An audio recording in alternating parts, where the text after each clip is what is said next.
بسم اللہ الرحمن الرحیم۔ السلام علیکم۔ سب سے پہلے تمام ویورز کو جو مجھے سنتے ہیں ان کو میری طرف سے عید مبارک اور روزوں کی بھی مبارک۔ امید ہے آپ خیریت سے ہوں گے اور اچھی عید گزار رہے ہوں گے، اور عید کی خوشیوں میں ہمیں ضرور یاد رکھیے اور ہمارے لیے دعا کریں۔ اور باقی میں آپ کو بتاتا چلوں کہ آج ہم ڈسکس کرنے لگے ہیں وہ بیسیکلی پاکستان کے سیاسی منظرنامے سے ہی متعلق ہے، اور انفارچونیٹلی جو ہمارے ہاں ایک ٹرینڈ چل چکا ہے، جو ہماری سیاست جو ہے اس ٹائم دیگرگوں کیفیت میں ہے۔ اب سیاست دیگرگوں کیفیت میں کیوں ہے، میں آپ کو بتاتا چلوں کہ ہمارے ہاں وہ جو ایک سیاسی کلچر تھا، وہ جو برداشت کا کلچر تھا، وہ ختم ہو چکا ہے۔ جو سیاست میں اخلاقیات تھیں اس کا جنازہ اٹھ چکا ہے، اور بلیم بازی، جھوٹ، پراپیگنڈا، فریب، دھوکہ دہی، مینوپولیشن کا جو ہے وہ بہت زیادہ رواج ہو چکا ہے، بلکہ مروج ہو چکی ہیں یہ ساری چیزیں۔ اور اس میں مین اسٹریم میڈیا سے لے کر سوشل میڈیا جو ہے وہ سارے کے سارے شریک ہے، اور خاص کر سوشل میڈیا پہ دیکھیں، مین اسٹریم میڈیا میں پھر بھی کچھ نہ کچھ رسپانسبلٹی ہوتی ہے، اور مین اسٹریم میڈیا پہ پھر بھی پکڑ دھکڑ ہو جاتی ہے۔ اگر کسی نے فیک نیوز چلائی ہے، کسی نے کوئی غلط بات کی ہے، تو وہ پیمرا الیکٹرانک میڈیا تو نوٹسز ہو جاتے ہیں۔ اگر پرنٹڈ ہے تو وہاں پہ جو ہے وہ ضابطے کے تحت جو کورٹ آف لا یا کچھ بھی، تو وہاں پہ ایسا اس طرح نہیں۔ لیکن جو سوشل میڈیا پہ معاملات چل رہے ہیں تو وہ انتہائی خطرناک ہیں، اور اس وجہ سے ہماری جو سوسائٹی ہے وہ اس ٹائم مکمل تقسیم ہو رہی ہے، اور ایسی تقسیم ہو رہی ہے کہ جو ایک برداشت ہے وہ ختم ہو چکی ہے، اور ہر گھر کی اب یہی سٹوری ہے۔ کیونکہ پہلے ہم دیکھتے تھے کہ کوئی بھی گھر ہے، کوئی بھی فیملی یونٹ ہے، اس میں چونکہ جمہوریت ہے تو جمہوریت میں جو ہے وہ آپ کو فریڈم آف سپیچ سے لے کر اختلاف رائے کی آزادی ہوتی ہے، اور وہاں پہ سیاسی طور پہ بھی ہم نے دیکھا کہ ایک ہی فیملی میں کچھ لوگ جو ہیں وہ طریقے جو ہے انصاف سے تھے، یا پی ایم ایل این سے، یا پاکستان پیپلز پارٹی سے، یا واٹ ایور کوئی بھی پولیٹیکل پارٹی جو ہے وہ ہوتی تھی، ان میں یہ لوگ شریک مطلب اپنا جو ہے حصہ بھی ڈالتے تھے، ووٹ بھی کاسٹ کرتے تھے، اور ایک ہی چھت کے نیچے سارے دوست، سارے رشتہ دار، سارے عزیز اکٹھے رہا کرتے ہیں۔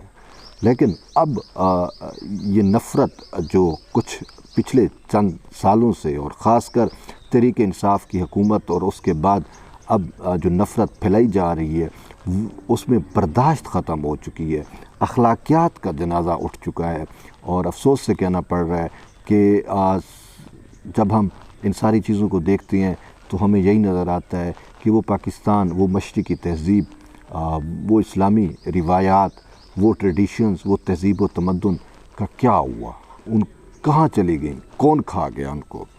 افسوس سے کہنا پڑ رہا ہے کہ یہ جو موجودہ پولیٹیکل کرائسس ہے، اس کرائسس کے اندر ہمیں جو سب سے بڑی ایک چیز نظر آئی، دیکھیں آپ مسجد نبوی کا تقدس تک پامال کیا گیا۔ اب مسجد نبوی یا حرم میں آپ چلے جائیں تو وہ جگہ ہے جہاں پہ بڑے سے بڑے چور، ڈاکو، واٹ ایور، اس کو بھی وہاں پہ پناہ ملتی ہے، اس کو بھی وہاں پہ جو ہے معافی تلافی کا اپنا جو ہے وہ دکھ جو بھی اس کو مکمل اجازت ہوتی ہے، اور یہی پرپز ہی ہے۔ لیکن افسوس سے کہنا پڑ رہا ہے جو مسجد نبوی میں جو توہین ہوئی مسجد نبوی کی، وہ ناقابل برداشت رہی، اور پھر اس کا ریئیکشن بھی ہم نے دیکھا کہ پاکستان میں ایف آئی آرز بھی کاٹی گئی۔ لیکن میں آپ کو بتاتا چلوں کہ وہ ایک سارا کچھ پری پلانڈ تھا، سٹیج تھا، اور جیسا کہ اب چیزیں سامنے بھی آ رہی ہیں کہ کس طریقے سے 47 لوگوں کو یہاں سے بھیجا گیا، اور برطانیہ سے انیل مسرت کی فنڈنگ ہوئی، یا وہ افتخار چیکو ہے شاید اس کا نام، تو وہ سارے لوگ یہ ملوث تھے، اور انہوں نے جان کے مسجد نبوی کا جو ہے وہ تقدس بھی پامال کیا۔ تو جب مسجد نبوی کا جو تقدس پامال کر سکتے ہیں، وہ پھر ہمارے معاشرے تو یہ تو پھر کوئی خاص اہمیت ان کے لیے نہیں رکھتے نا۔ بات یہ ہے کہ جہاں پہ تقدس کو ملوث خاطر رکھنا چاہیے، وہاں پہ جب تقدس نہیں رہا تو پھر پاکستان میں کہاں پہ تقدس رہے گا؟ اب جو مسجد نبوی کا پاس نہیں کر سکتے وہ آئین پاکستان کا کیا پاس کریں گے؟ تو یہ ساری چیزیں جو ہیں وہ ہمیں کس سمت لے جا رہی ہیں، یہ ہمیں سوچنا چاہیے۔ یہ آج عید کا دن ہے، عید سعید ہے، خوشی کا دن ہے، تو ہمیں ان ساری چیزوں کو اپنے طور پہ دیکھنا چاہیے، چاہے وہ کسی بھی پولیٹیکل مائنڈ کے لوگ ہیں، ان کو سوچنا چاہیے کہ یار وہ ہماری روایات، وہ ہمارا تہذیب، وہ ہمارا کلچر وہ کہاں گیا ہے۔ اور افسوس پھر یہی میں بار بار یہی کہہ رہا ہوں کہ جو تحریک انصاف کی رجیم ہمارے سروں پہ مسلط کی گئی تھی، اس نے جو ہے وہ پورا کا پورا ہمارا جو ایک سوسائٹی تھی اس کا جنازہ نکالا ہے، ہماری اخلاقیات کا جنازہ نکالا ہے، ہماری روایات کا جنازہ نکالا ہے، ہماری تہذیب کا جنازہ نکال دیا ہے، اور جان بوجھ کے نکالا گیا ہے۔ اور اس میں بات یہ ہے کہ اب جو نئی نسل تیار کی جا رہی ہے یا تیار کی گئی، خاص کر عمران خان کے دور حکومت میں، تو وہ نسل جو ہے وہ اب زہر بن چکی ہے۔ حقیقت میں یہی ہے۔ اب یعنی کہ جب آپ ایسی فصل تیار کرتے ہو تو اس کا نقصان کس کو ہوتا ہے؟ ملک کو ہوتا ہے نا۔ تو اب یہ جو تقسیم در تقسیم کی یہ جو ریت چل پڑی ہے، اس کا الٹیمیٹلی نقصان کس کو ہوگا؟ ملک کو ہی ہوگا نا۔ پہلے ہم دیکھتے تھے کچھ بھی ہوتا تھا ایک سیاسی برداشت تھا، اب وہ سیاسی برداشت ختم ہو چکا ہے، اور یہ سوچنے کی بات ہے، سمجھنے کی بات ہے۔ اور افسوس پھر یہی ہے کہ جو لیڈر ہوتا ہے نا، وہ اس کو ان چیزوں کا خیال رکھنا چاہیے ہوتا ہے، لیکن جب تحریک انصاف کے اپنے لیڈر عمران خان کو کسی کا پاس نہیں ہے، کسی کی عزت کا خیال نہیں ہے، تو پھر اس کے ورکرز کو کیا ہوگا؟ جیسے میں نے کل بھی کہا کہ یہ تحریک انصاف کے جو ورکرز ہیں، یہ سیاسی ورکرز کم اور فین کلب زیادہ ہے۔ عمران خان کا فین کلب ہے، اور خان صاحب جو ہے وہ جھوٹ کے لبادے کے اندر لوگوں کو ورغلا رہے ہیں، ان کو تقسیم کر رہے ہیں، ان کو جوش دلا رہے ہیں، ان کو ریاست کے خلاف کر رہی ہیں، ریاستی اداروں کے خلاف جو ہے وہ کر رہی ہے۔ بات یہ ہے کہ ناکامی تو آپ کی اپنی ہے۔ 3.5 سال، پونے 4 سال آپ نے حکومت کی، آپ نے کیا ڈیلیور کیا؟ آپ کے پاس دینے کو عوام کو بتلانے کو کچھ نہیں ہے، تو آپ ایک جھوٹ کے پیچھے چھپنے کی کوشش کر رہی ہیں کہ جی امریکن سازش ہے، جی یہ ہے کیا غلامی۔ او بھائی بات یہ ہے کہ غلامی کی اب آپ کو یاد آ رہی ہے، جب آپ نے پاکستان کو IMF کے پاس گروی رکھایا تو اس ٹائم آپ کو غلامی یاد نہیں آئی؟ سوچنے کی بات ہے۔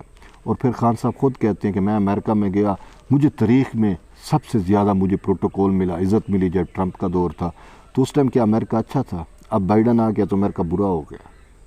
یہ چیزیں جو ہیں ہمیں سمجھنی چاہیے۔ اور پھر یہ کہ اگر اب قمر جاوید باجوہ آپ کو برا لگتا ہے، یہی قمر جاوید باجوہ آپ کو لے کے آیا، ٹھیک ہے، آپ کے لیے عوام کا مینڈیٹ چوری کیا، اس وقت اچھا تھا۔ اور یہ عدالتیں آج آپ کو یہ عدالتیں بری لگتی ہے، آپ کہتے ہو عدالتیں رات کو 12 بجے کیوں کھلی؟ بات یہ ہے کہ جہاں پہ آئین شکنی ہو تو اس کے لیے عدالتیں کھلا کرتی ہیں۔ عدالتوں کا کام ہی یہی ہے، مینڈیٹ ہی یہی ہے کہ انہوں نے آئین پاکستان کا تحفظ کرنا ہے۔ جہاں پہ غیر آئینی اقدام ہوگا تو عدالتوں کو اس کے خلاف باندھنا ہوتا ہے، تو اسی وجہ سے کھلی۔ لیکن میں یہ کہنا چاہ رہا ہوں کہ یہ عدالت جب عمران خان جیسے مہا منافق، مہا کاذب، جھوٹے انسان کو صادق و امین انہی عدالتوں نے بنایا، تو اس وقت یہ عدالتیں ٹھیک تھیں۔ جب یہ عدالتیں نواز شریف کو نااہل کر رہی تھیں تو اس وقت یہ عدالتیں ٹھیک تھیں۔ جب یہ عدالتیں ایک جھوٹے کیس کے اندر آصف علی زرداری کے خلاف جھوٹے بینک اکاؤنٹس کیس بنا رہی تھیں تو اس ٹائم یہ عدالتیں ٹھیک تھیں۔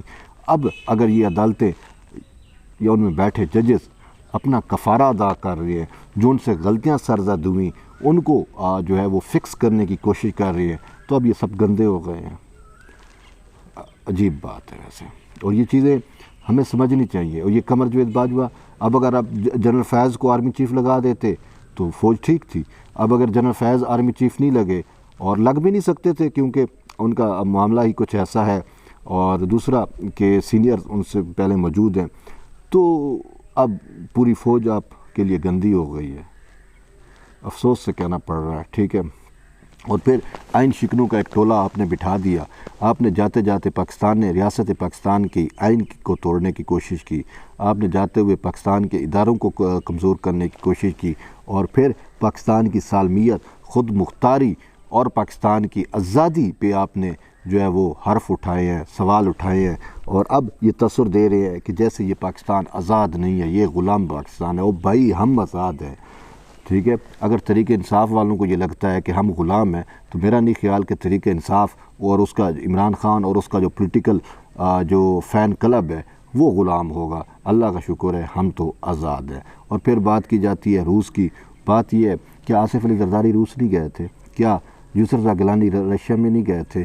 کیا نواز شریف رشیا میں نہیں گئے تھے؟ کیا انہوں نے روس کے ساتھ تصویراتی جو پارٹنرشپ ہے اس کو فروغ نہیں دیا تھا؟ دیا نا۔ اور پھر یہ تو آصف علی زرداری کا ہی کمال ہے کہ جنہوں نے جو ہے وہ پاکستان کو جو ریجنلزم ہے اس کی طرف اس کی فارن پالیسی کو پش کیا، اور پھر صرف یہ نہیں بلکہ شنگھائی کوآپریشن آرگنائزیشنز کا ممبر بنانے میں آصف علی زرداری نے بڑا اہم کردار ادا کیا تھا پاکستان کو۔ پاکستان نے صدر زرداری کے دور میں SCO شنگھائی کوآپریشن آرگنائزیشن کے لیے اپلائی کیا تھا۔